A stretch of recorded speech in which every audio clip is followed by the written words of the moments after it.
Welcome to TYT Sports, everybody. Jason Rubin here. Boxing fans, rejoice. The end of 2015 is going to be a great time for boxing, and a lot of people, the casual boxing fan, I should say, are on the verge of boxing is dying, UFC is growing, and for those who still love the sport of boxing like myself that I've always been passionate about, it won't die in my mind, and that's just my personal view on it. But the middleweight division is really out there to give fans something to truly watch. Now, if you remember Guerrero versus Thurman, it was a great fight, 12 rounds, and it showed that boxers can still go toe-to-toe and put on a great show. And that trend was continued with Canelo Alaverz versus James Kirkland, where sparks flew in front of thousands at Minute Maid Park in Houston, where Kirkland's jaw, as I've mentioned 1.5 million times, sent across state lines. I'm sure Francis will already start making fun of me for saying that for the 100th time this year.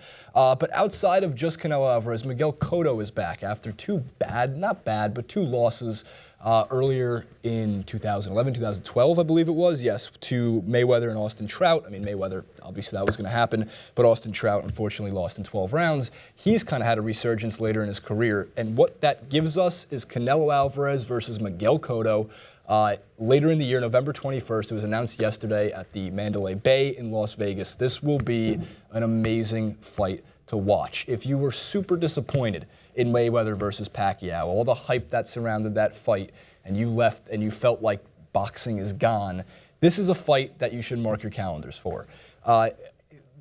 Fireworks are going to fly with this. Canelo Alaverz, a knockout fighter, a power puncher, from that Mexican background, that Julio Cesar Chavez, similar to him in certain ways, I should say.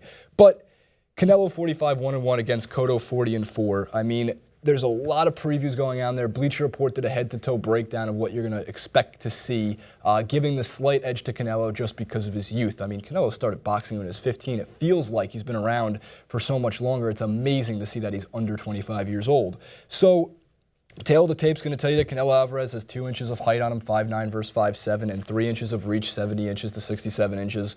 When you watch the old tapes, when you watch all the fights that have gone down between Cotto and Canelo over the past 3-4 years, I would say years ago, Cotto would have this fight not necessarily wrapped up, but would be in position to go the distance and win. Nowadays, the early prediction I want to give to Canelo Alaverz, although both aggressive fighters, the reach that Canelo has might be a major factor in being able to outbox Cotto through that fight. We're going to do a lot more preview with this, with, of course, Britton Harden. Hopefully we can get him back on when that fight comes around the corner. I'm just ecstatic that Canelo Alaverz and Cotto are finally fighting after January. It was supposed to happen but fell through. This deal is for certain.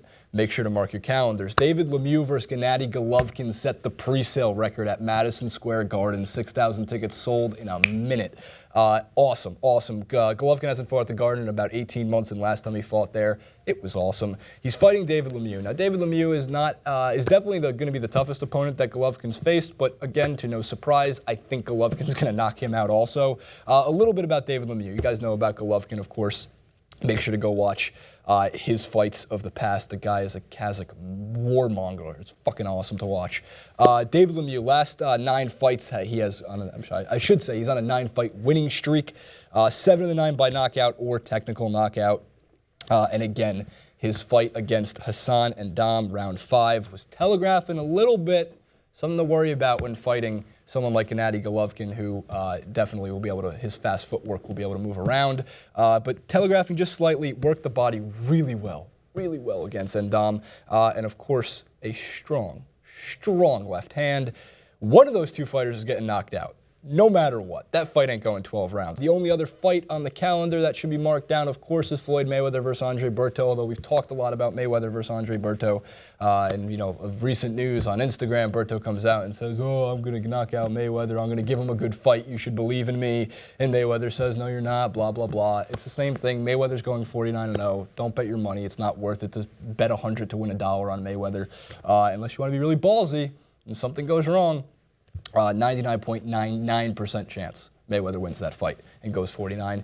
But there you have it. You have Golovkin, you have Canelo, you have Cotto, you have Mayweather. From September through November, there are amazing fights on record, and I really just can't wait. Please tune in. We'll come with more previews, more coverage as we get closer to it. But until then, don't forget to subscribe. Follow myself on Twitter at JasonRubin91. Follow TYT Sports on Twitter at TYT Sports.